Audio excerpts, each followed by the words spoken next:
Bismillahirrahmanirrahim. Kemarin Kementerian Agama, BPH, dan BPKH rapat kerja dengan Komisi 8 DPR RI.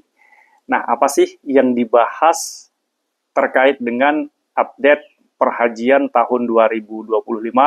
Mari berbincang bersama saya, Fahrul Rozi, praktisi sekaligus pembimbing haji dan umrah.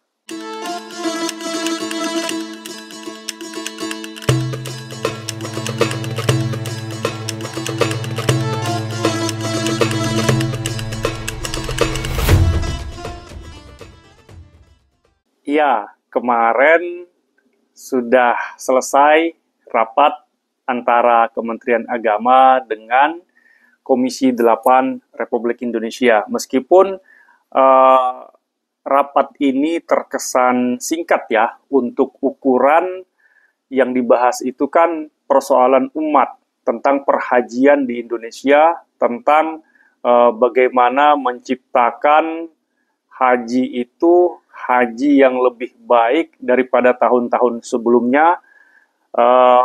Tapi insya Allah poin-poin yang disampaikan pada rapat kemarin insya Allah bisa ditangkaplah oleh masyarakat yang akan berhaji.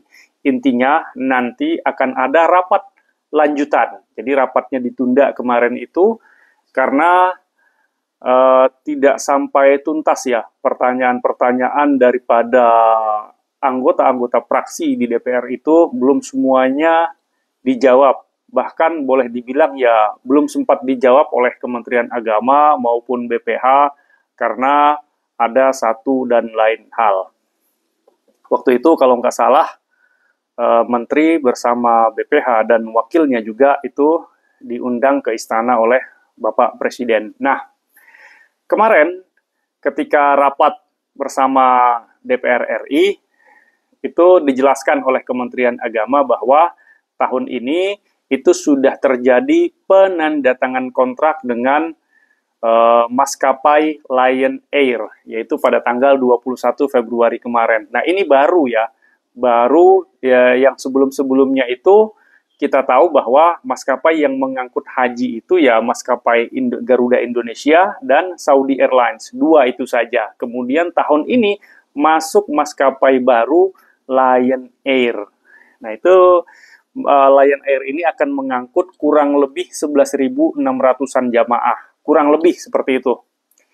Nah, Lion ini kan kalau di maskapai kita itu kan ya udah menjadi rahasia umum ya. Banyak berita-berita negatifnya lah gitu. Delay dan lain sebagainya. Terkenal dengan low cost carrier. Tapi Bapak Ibu yang dimuliakan Allah, untuk penerbangan internasionalnya perlu diketahui bahwa Lion itu punya pesawat besarnya gitu, yang bahkan mampu menampung itu 300-an lebih, hampir 400, apa 400 lebih gitu. Jadi Lion itu juga punya pesawat besarnya gitu, seperti pesawat-pesawat yang digunakan oleh Garuda Indonesia ataupun Saudi Airlines yang seukuran-ukuran Boeing 777 begitu kan, atau Airbus A3 berapa, A330 atau apa itu, saya lupa tipe pesawatnya itu yang punya Lion ini. Tapi pesawatnya besar gitu, mampu mengangkut ratusan jamaah. Yang sekarang sedang berjalan itu ya jamaah umroh, kan sebagian ada yang pakai Lion juga. Nah, ya seperti itulah kondisinya, tapi dengan pesawat Lion yang besarnya. Nah, insya Allah Lion ini akan beroperasi.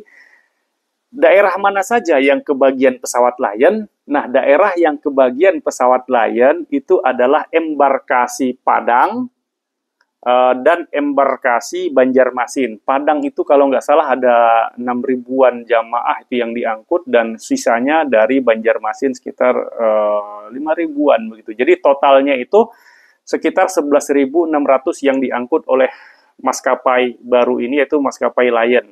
Nah, maksud baru itu ya baru tahun ini kita mendengar gitu. Tahun sebelum-sebelumnya kan Garuda sama Saudi. Tapi insya Allah ini merupakan salah satu dari komitmen Kementerian Agama dalam melayani para tamu Allah gitu. Jadi dengan menambah maskapai lain. Jadi selain daripada Garuda dan Saudia, dan saya yakin karena ini mungkin firm pertamanya Lion, pasti Lion itu ingin memberikan kesan yang baik lah kepada pemerintah kita, kepada para jamaah haji. Saya yakin Lion itu nanti akan menunjukkan bahwa Lion itu bisa loh berkomitmen, Lion itu bisa loh menjadi maskapai, ya salah satu maskapai kebanggaan jamaah haji lah gitu. Karena ini mungkin verkum pertamanya, begitu kan, saya yakin Lion itu akan all out memberikan pelayanan yang terbaik lah untuk para jamaah haji. Nah, kemudian yang akan dibahas juga adalah tentang perlengkapan ibadah haji.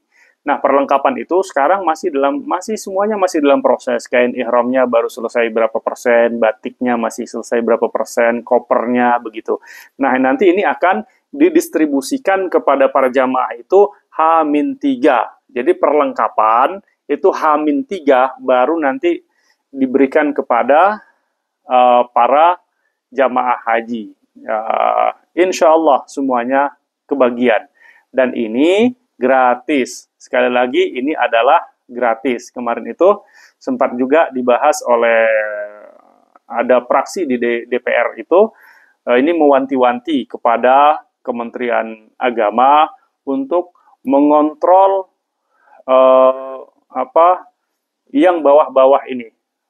Mengontrol jangan ada nanti beberapa oknum yang memanfaatkan perlengkapan ibadah haji ini, yang tadinya gratis, kemudian jamaah disuruh bayar lagi gitu. Nah, ini kemarin ditekankan kembali bahwa perlengkapan ibadah haji itu sifatnya gratis.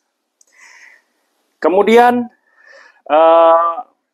hotel yang paling jauh di Mekah itu berjarak 4,5 km dari Masjidil Haram. Jadi hotelnya itu paling jauh 4,5 km dari Haram. Dengan masa tinggal di Mekah itu sekitar 32 hari. Nah, nanti di Mekah itu selama 28 harinya insya Allah dapat 80 kali makan. Nah, sisanya kan nanti itu di Ar-Muznah. Kemudian di Madinah itu hotel yang paling jauh itu 1 km. Jadi hotel yang paling jauh 1 km. Dengan masa tinggal di Madinah adalah 9 hari. Nanti di Madinah itu dapat makan 27 kali. Kemudian terkait dengan inti ibadahnya, yaitu ketika hari H pelaksanaan ibadah haji, Kementerian Agama itu sudah menyiapkan 4 skema. Jadi ada 4 skema. Skema normal, yaitu dengan nanti di Arafah, kemudian Musdalifah, kemudian Mina. Nah, ini skema normal, ya, seperti yang sudah dijalankan sebelumnya, Arafah, Musdalifah, Mina, gitu ya, biasa. Kemudian, Kementerian Agama juga menyiapkan skema lainnya, yang kedua yaitu skema murur. Skema murur itu nanti dari Arafah, kemudian nanti ya Musdalifah sekedar jalan, Mina, kemudian langsung ke hotel. Jadi Arafah, Mina, nanti hotel untuk tanazul. Kemudian skema ketiga adalah tanazul. Tanazul itu dari Arafah, Musdalifah, Mina, kemudian lontar jumroh, baru habis itu balik hotel. Jadi Arafah, Mina, lontar ke hotel gitu. Nah, untuk mereka yang tanazul ini, siapa mereka yang akan mendapatkan program tanazul ini? Yang pertama adalah jamaah lansia dengan risiko tinggi tentunya, kemudian pendampingnya.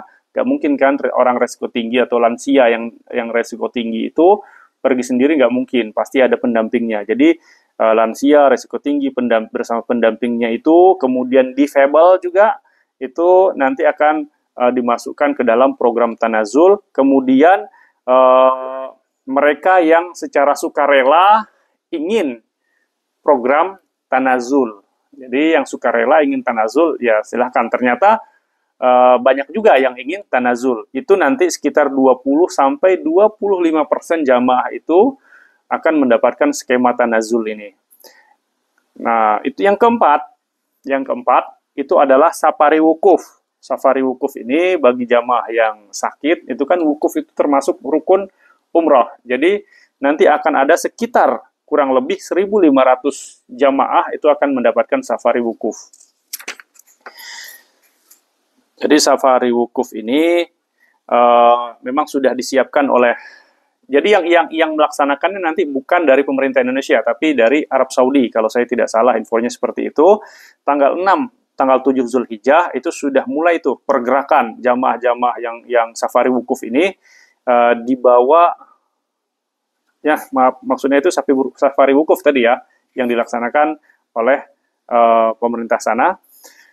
Jadi tanggal 6 sampai tanggal 7 Zulhijjah itu sudah mulai tuh pergerakan jamaah dibawa ke hotel transit yang dekat dengan Arafah. Jadi jamaah ini dari hotelnya masing-masing itu dikumpulkan dalam satu hotel transit.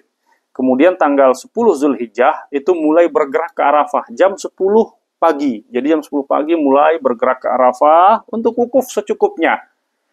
Jadi mereka yang safari wukuf ini, wukufnya itu tidak sama dengan wukufnya orang normal yang mungkin tanggal 8, tanggal 9 tanggal 8 itu sudah berada di Arafah sampai nanti selesai waktunya wukuf. Tapi yang safari wukuf ini mereka wukuf di Arafah itu ya secukupnya saja sampai cukup waktunya wukuf.